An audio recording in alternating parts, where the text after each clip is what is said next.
ജനവാസ മേഖലയിൽ വന്യജീവി ആക്രമണം തുടരുന്നു. മൂന്നാർ തലയാർ കാപ്പി സ്റ്റോറിൽ മണികണ്ഠനെ 2 പശുക്കളെ കടുവ ആക്രമിച്ച് കൊലപ്പെടുത്തിയതായി പ്രദേശവാസികൾ പറയുന്നു.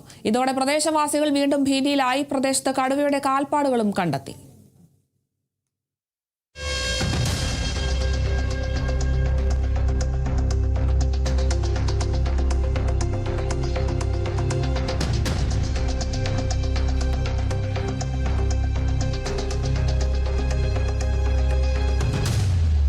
മറയൂരിന് സമീപം തേയിലത്തോട്ടങ്ങളിൽ മേയാൻ വിടുന്ന കന്നുകാലികളെ ആക്രമിച്ചു കൊണ്ടിരുന്ന കടുവയെ കഴിഞ്ഞ ദിവസം വനവകുപ്പ് പിടികൂടിയെങ്കിലും വീണ്ടും പ്രദേശത്ത് കടുവയുടെ ആക്രമണം തുടരുന്നുവെന്നാണ് പ്രദേശവാസികളുടെ പരാതി.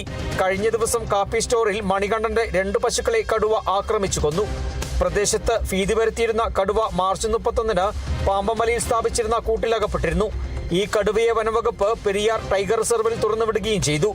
കടുവയുടെ ആക്രമണം ഒഴിഞ്ഞതായി ആശ്വസിച്ചിരുന്ന തോട്ടം തൊഴിലാളികൾ കന്നുകാലികളെ മേയാൻ തേയിലത്തോട്ടങ്ങളിലും സമീപ പ്രദേശങ്ങളിലും വീണ്ടും അഴിച്ചുവിട്ടു തുടങ്ങിയിരുന്നു.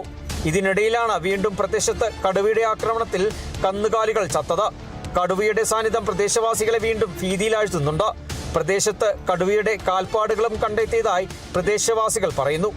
Kerala vision news, Idukki.